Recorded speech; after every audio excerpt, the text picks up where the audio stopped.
Bismillahirrahmanirrahim. Assalamualaikum warahmatullahi wabarakatuh. Alhamdulillah alladzi an'ama 'alaina bi ni'matil iman wal islam. Asyhadu an la ilaha illallah wahdahu la syarika lah. Wa asyhadu anna sayyidana wa nabiyyana Muhammadan abduhu wa rasuluh. Allahumma shalli wa sallim wa barik ala sayyidina wa habibina wa syafi'ina wa qurrati a'yunina wa maulana Muhammadin wa ala alihi wa ashabihi ajma'in. Amma ba'du. Qala Allah ta'ala fil Qur'anil Karim, a'udzu billahi minasy syaithanir rajim. Syahrul Ramadan alladzi unzila fihi al-Qur'an hudan lin-nas wa bayyinatin minal huda wal furqan.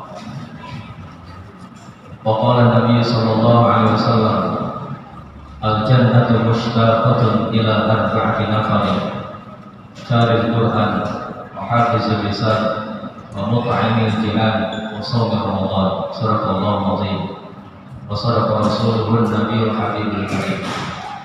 Ma'asyarul muslimin jamaah salat isya dan salat tarawih yang dimuliakan Allah. Syukur kepada Allah tidak pernah henti-hentinya kita selalu panjatkan, karena sampai saat ini dan di malam hari ini Allah pun tidak pernah berhenti memberikan nikmat kepada kita. Begitu banyak nikmat yang Allah berikan. Mudah-mudahan kita termasuk hamba-hamba Allah yang selalu bersyukur nikmat yang Allah berikan. Dan mudah-mudahan dengan nikmat yang Allah berikan kita mampu mempergunakannya dengan sebaik-baiknya demi melaksanakan ibadah kepada Allah Subhanahu wa taala. Salawat dan salam juga selalu kita sampaikan kepada junjungan kita baginda Nabi besar Muhammad sallallahu alaihi wasallam, kepada keluarga serta para sahabat-sahabatnya. Bagaimanapun, ibadah yang paling ringan dan paling mudah kita lakukan adalah sholawat kepada Rasul. Sholawat ini kita dalam keadaan lalai ataupun dalam keadaan konsentrasi mengucapkan sholawat tetap diterima oleh Allah Subhanahu wa taala. Berbeda dengan doa. Doa itu kalau main-main gak bakalan diterima, apalagi diri kita banyak berhubungan dengan dosa. Tapi sholawat berbeda. Maka dalam keadaan tidak disengaja pun kita bersolawat diterima oleh Allah Subhanahu wa taala. Maka hadirin jamaah dimuliakan Allah Subhanahu wa taala, di malam yang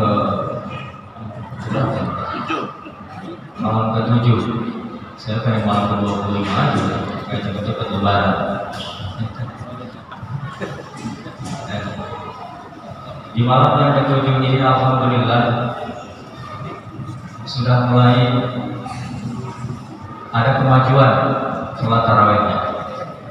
Sudah mulai ada kemajuan dalam hal barisannya. Masjidnya gede Atau masjidnya yang lebih gede ini.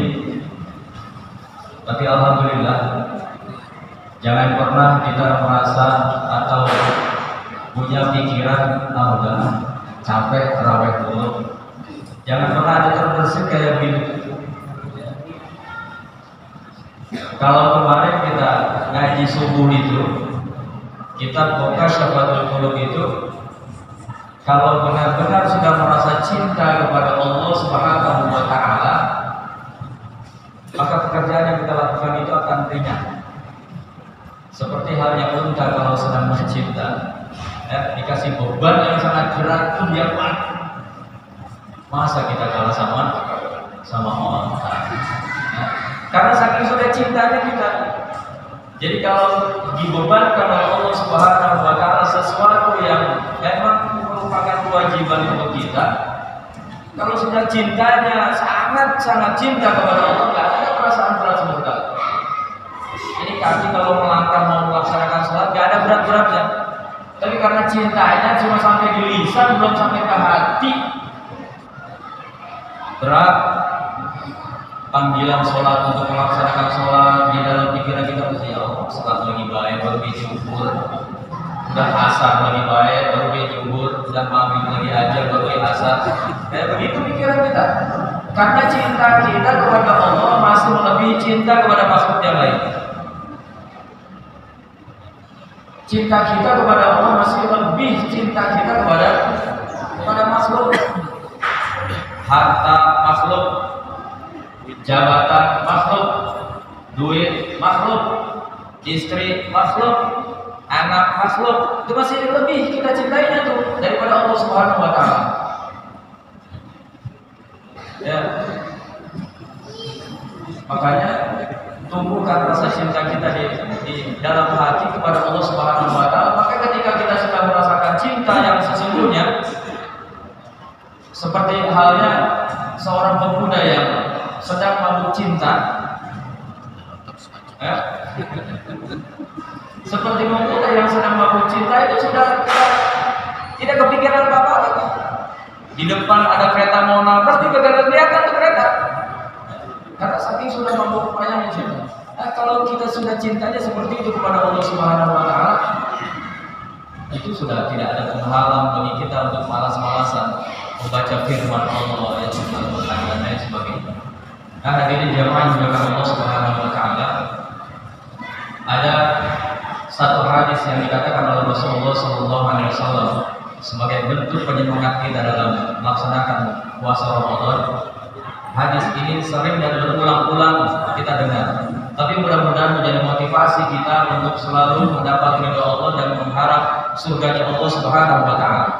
Kata Rasulullah sallallahu alaihi wasallam, ada 4 golongan manusia yang dirindukan surganya Allah Subhanahu wa taala. Apa kata Rasulullah? Al-jannatu mushtaqatun ila arba'ati nafarin. Surga itu rindu pada 4 golongan manusia. Siapa kriterianya? Kata Rasulullah sallallahu alaihi wasallam, 4 golongan manusia yang dirindukan surganya Allah Subhanahu wa taala. Yang pertama kata Rasulullah sallallahu alaihi wasallam adalah cari Quran. Orang yang rajin, yang gemar, yang demen, senang banget baca Quran setiap hari. Meskipun di luar bulan suci Ramadan, lebih-lebih lagi di bulan suci Ramadan. Ini sudah 6 hari kita melaksanakan puasa Ramadan, berarti sudah 6 juz kita baca Quran. Alhamdulillah 6 juz atau 6 ayat kira-kira. Mudah-mudahan sudah 6 juz.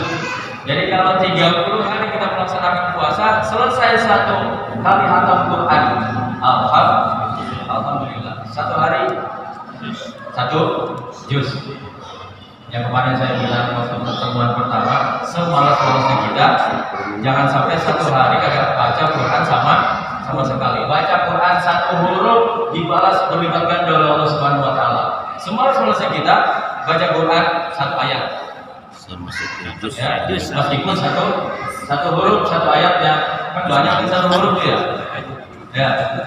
Awal-awal mula surat Al-Qur'an ada Nur, ada Qaf, ada Yasin, ada Kaf, Ha, Ya, Ain, Shad.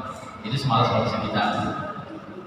Cari Quran itu orang yang salah satu kriteria manusia yang dirindukan surganya Allah Subhanahu wa taala. Bahkan yang sering itu kalau 1 hari kagak baca Quran rasanya rugi. Itu perasaan kayak begitu, perasaan orang-orang yang dirindukan surganya Allah. Ya. Ini Quran sampai bulukan di rumah, dipajang di lemari, bahkan yang paling menyedihkan itu dijadikan sebagai mas kawin apa? Saya terima nikahnya dengan mas kawin, seperangkat alat sholat dan Al-Quran dibayar tunai, mukena kagak dipakai, Quran kagak dibaca, nauzubillah. Ya, itu akan dipertanggungjawabkan nanti di akhirat tuh. Kalau itu dijadikan mas kawin kemudian kagak dipakai dan kagak dibaca. Ya Allah, jangan mau tuh ibu-ibu. Kalau cuma mas kawinnya cuma seperangkat alat sholat doang. Ya, Rasulullah Sallallahu Alaihi Wasallam itu, ya, nikah itu mas kawinnya 100 onta. Berapa ratus onta? 100 onta. Kalau 1 onta itu 100 juta, berapa kali? Miliar.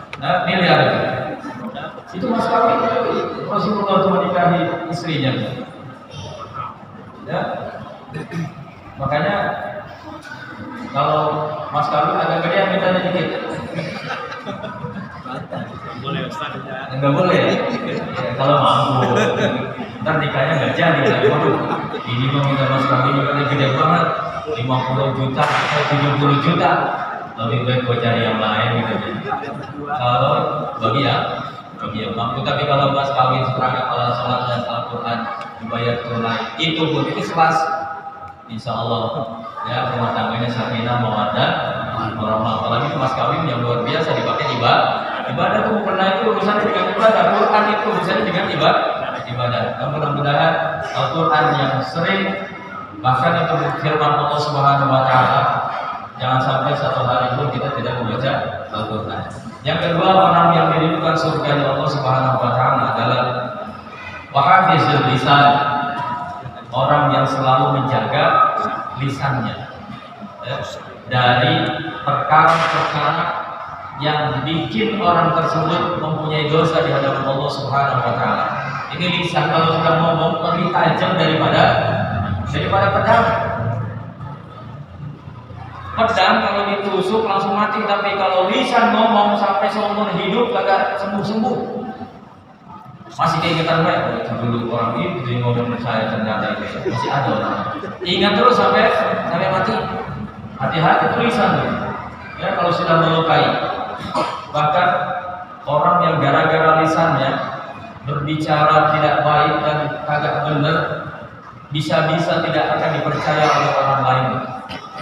Tidak dipercaya lagi karena gara-gara lisannya.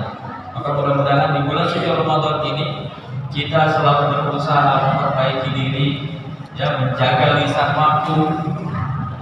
Maka pelajaran yang kita ambil adalah 11 bulan mendatang setelah Ramadan kita pun harus mampu menjaga lisan kita.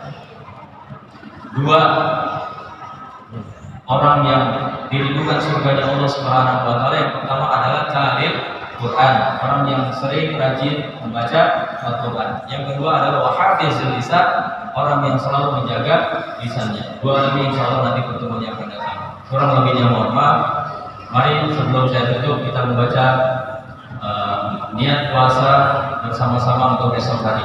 Bismillahirrahmanirrahim. Nawaitu shawma ghadin al-adadi qabli syahri Ramadana hadhihi sanati billahi ta'ala.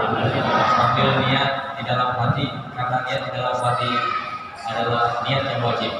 Niat yang dijaharkan adalah niat yang sunnah. Mudah-mudahan setelah niat yang dijaharkan kita niat dalam hati, itu yang wajib. Mudah-mudahan puasa kita diterima oleh Allah Subhanahu Wa Taala. Kurang lebihnya mohon maaf. Wassalamualaikum warahmatullahi wabarakatuh.